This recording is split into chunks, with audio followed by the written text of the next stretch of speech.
Good evening and welcome to Jase Justice here on Korean Kalalu. This is episode number 14. And last week on Jase Justice, we talked about independence. Yesterday, we celebrated 58 years of independence. But let's look at the aquatic community. And I want to discuss the E word, which is not entanglement, but entitlement.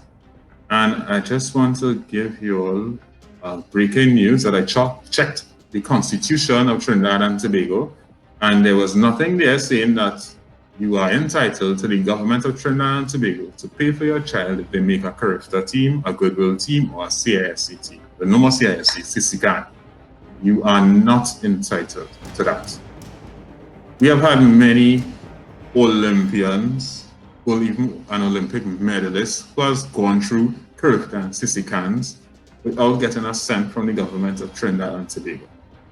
We live in a country where we have many competing resources. There are some people who cannot eat, yet people want to be demanding that the funding goes to national teams. And then the Ministry of Sport has to take licks for it as well, because the Ministry of Sport needs to insist that the money that they give to national sporting organizations, that a good portion of it needs to be spent on development.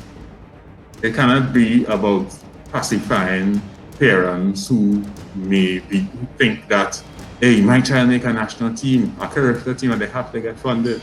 When we have people in this country that can't eat, and some of the same parents that are curling left, right, and center for funding, they're on the plane with their whole family. So let's be real and let's be fair. There are people in Trinidad and Tobago that cannot afford to swim. There are people in Trinidad and Tobago that are literally dying and drowning because they cannot swim. What makes you more important than life? As a swimming community, we need to use this COVID pandemic to reassess our objectives, relook at our budgets, and see how we have gotten an opportunity to kind of start over, to put systems in place, to fund where we're supposed to fund. We don't know if we're going to have a Carifta next year. What are we doing now? And if you believe that a child, because by virtue of making a national team, should be funded 100%, I'm just saying that it is not incumbent on the government to do it.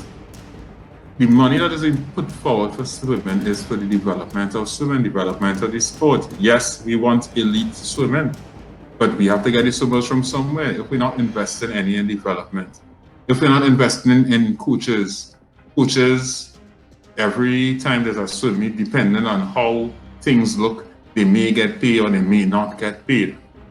If we're not treating coaching as a profession, how do we expect to get the best out of the sport?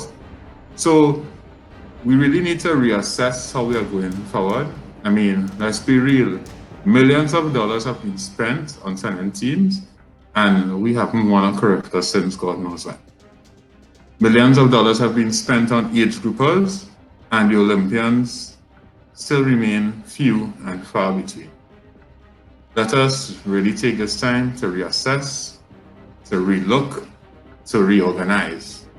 And let's be real, you ain't entitled to get the government's money to pay for your children to go to age group level games. These aren't elite games.